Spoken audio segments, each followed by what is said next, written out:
بسم اللہ الرحمن الرحیم۔ السلام علیکم ورحمۃ اللہ وبرکاتہ۔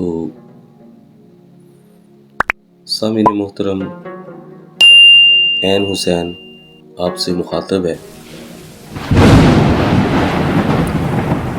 کچھ دن پہلے ہمارے فیس بک گروپ میں ایک سوال ہوا، ایک پوسٹ بھی آئی روحانی نکاح کے بارے میں کہ جی روحانی نکاح کیا ہے۔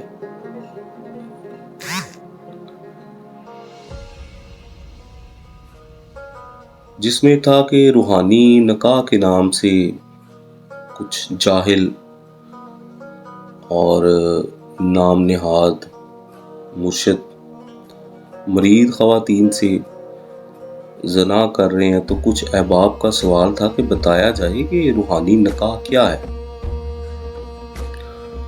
تو میں نے ضروری سمجھا کہ اس کے اوپر ایک تفصیل سے پوسٹ کی جائے اور اس کے اوپر ایک ویڈیو بنائی جائے تاکہ عوام الناس سچے مرشدوں کے اوپر جو الزامات ہیں اور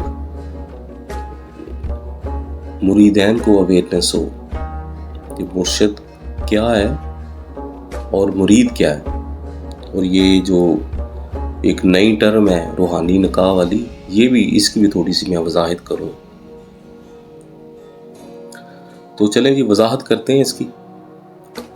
اچھا، سب سے پہلے تو یہ سمجھ لیں طریقت اور روحانیت میں مرد کہتے کس کو ہیں۔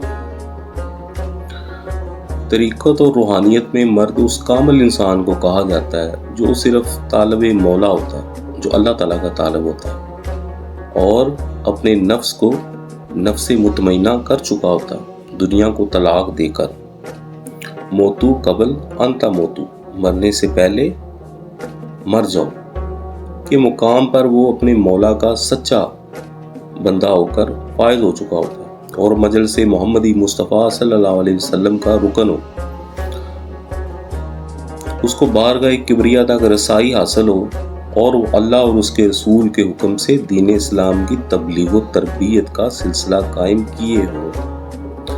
اور ایسے بندوں کو اللہ تعالیٰ نے قرآن پاک میں بھی یوں یاد فرمایا ہے، اللہ ان اولیاء اللہ لا خوف علیہم ولہم یحزنون الذین آمنوا وکانوا یتقون۔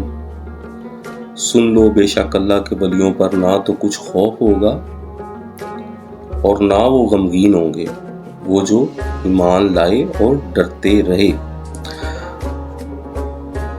اچھا، لفظ مرد کی تشریح پر اولیاء اللہ نے بہت سے اشعار بھی لکھے ہیں، جیسے کہ مرد نگاہ کرن جس ویلے مشکل رہے نہ کائی، میاں محمد بخش رحمۃ اللہ علیہ نے فرمایا ہے۔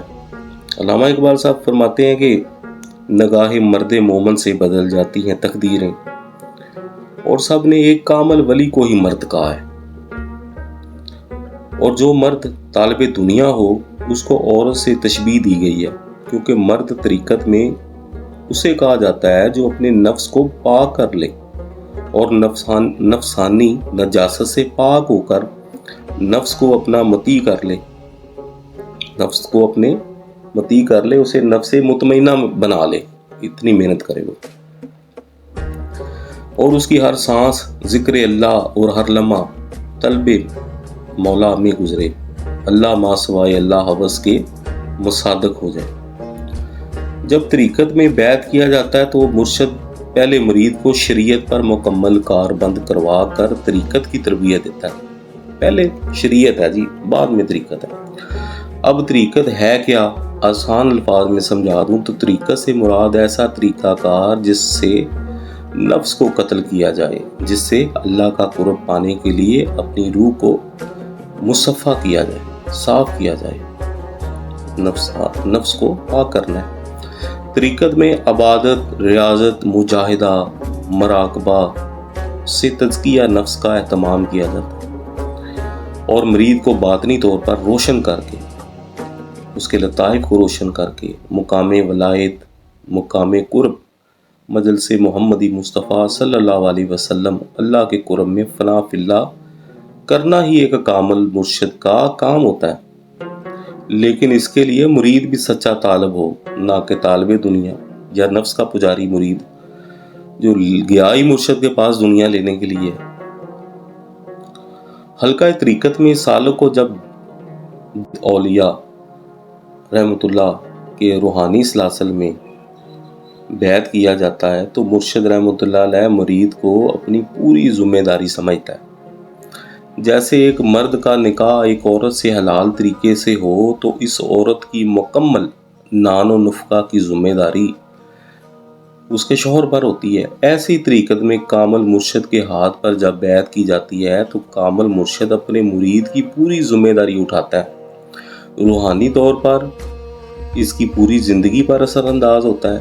اس کے لیے کتنا نان و نفقہ چاہیے، اس کے زندگی کے حالات کیسے رکھنے ہیں، اس کو کیسے عبادت کا ماحول فراہم کرنا ہے، اس کے کیا امتحانات لینے ہیں، یہ سب ایک کامل مرشد خود پلان کرتا ہے اور دعا کے ذریعے اللہ سے اپنے مرید کو لے کر دیتا ہے تاکہ مرید کی اخلاقی، روحانی، دینی تربیت اچھے سے ہوتی رہے. مرشد یہ بھی خیال رکھتا ہے کہ کب مرید کو کس منزل میں ڈالنا ہے اور کب وہ عام زندگی میں محو ہوگا. عموماً جن مریدوں کی شادیاں ہو جائیں تو ان کو کچھ سالوں کے لیے روحانی تربیت سے وہ برا قرار دے دیا جاتا ہے تاکہ وہ شرعی لحاظ سے اپنی ازدواجی زندگی گزاریں، بچے پیدا کریں اور پھر ایک وقت کے بعد ان کو پھر روحانی تربیت میں ڈال دیا جاتا ہے جس میں امتحانات اور ریاضت کا ایک طویل سلسلہ جاری رہتا ہے ساری زندگی. بیعت کو ہی نکاح سے تعبیر کیا جاتا ہے کیونکہ مرید اپنا آپ حق تعالیٰ کی معرفت اور قرب حاصل کرنے کے لیے مرشد کے ہاتھ بیعت کی صورت میں مرشد کو بھیج دیتا ہے کیونکہ مرید نے اپنا راستہ بدل لیا ہے اور وہ اب طالب مولا ہے، دنیا کا طالب نہیں رہا اگر اس کی طلب سچی و صادق ہے. اس کی ایک مثال اصحاب صفہ رضی اللہ تعالیٰ عنہ کی ہے جو صرف اللہ کی عبادت و طلب میں دنیا سے تارک ہو گئے اور نبی کریم صلی اللہ علیہ وسلم ان کے مرشد تھے تو آپ نے ان کو کھانا خوراک پہنچانے کا حکم فرمایا اور ان کا ہر طرح سے خیال رکھتے. ایسے ہی جو دنیا میں کامل فقیر مرشد ہوتا ہے وہ بھی اپنے آپ صلی اللہ علیہ وسلم کا تربیت یافتہ ہوتا ہے اور اپنے مرید کی تربیت آپ صلی اللہ علیہ وسلم کے بتائے ہوئے طریقہ کار پر کرتا ہے. چونکہ مرشد کامل ہی طریقت کی تربیت مکمل کروا سکتا ہے، اس لیے کامل مرشد کے بیعت ہوں تاکہ دنیا دار مرشد سے بچ سکیں اور اپنی عزت و آبرو کو بھی بچا سکیں. نکاح میں بھی عجاب ہوتا ہے اور بیعت میں بھی مرشد کا حکم سر پر اٹھانا ہوتا ہے اور خود کو اللہ کے لیے کسی ہستی کا تابع ہونے کا اقرار کیا جاتا ہے طلب اللہ کے لیے، اور جو مرشد حکم دے اس پر عمل کر کے ہی فلاح کا راستہ حاصل ہوتا ہے.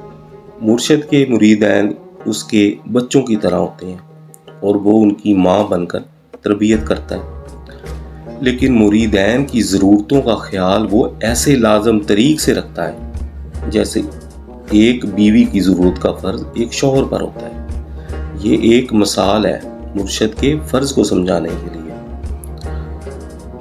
اگر کوئی نام نہاد جعلی مرشد مرید مرد کے ساتھ یا مرید خواتین کے ساتھ رشتہ زواج قائم کرتا ہے، توبہ توبہ نعوذ باللہ استغفر اللہ، تو یہ زنا ہے. جو بھی دنیاوی مرشد ایسا کرتا ہے وہ زانی ہے اور شیطان کا مرید ہے. جو مرید کو بیعت کی غلط تشریح نکاح بتلا کر گناہ کرتا ہے، شریعت کی حد سے وہ بھی تجاوز کرتا ہے، وہ گناہ گار ہے اور شرعی سزا کا حقدار ہے اور وہ لعنتی ہے. تو ایسے روحانی نکاح سے اللہ تعالیٰ بچائے اور ایسی بیعت سے بھی. امید ہے آپ کو کامل مرشد کی روحانی بیعت مثل نکاح کی سمجھ آ گئی ہوگی. ویڈیو کو دوبارہ سنیں اگر آپ کو سمجھ نہیں آئی، اور مزید اگر آپ کا کوئی کویسچن ہو تو وہ آپ کویسچن سیکشن میں، کمنٹ سیکشن میں پوچھ سکتے ہیں. لے جی آج کے موضوع کو ختم کرتے ہیں. رہے نام باقی اللہ تعالیٰ کا۔ اللہ تعالیٰ آپ سب کا حامی و ناصر ہو، ہمیشہ ہنستے مسکراتے رہیں، خوش رہیں، آباد رہیں، شاد رہیں۔ ان گنت دعائیں آپ کے لیے، ہمیں بھی اپنی دعاؤں میں یاد رکھیں، سلامت رہیں، آمین ثم آمین۔ اللہم صلی علی سیدنا مولانا محمد وعلی آلہ وبارک وسلم۔ اللہ حافظ، سلامت رہیں۔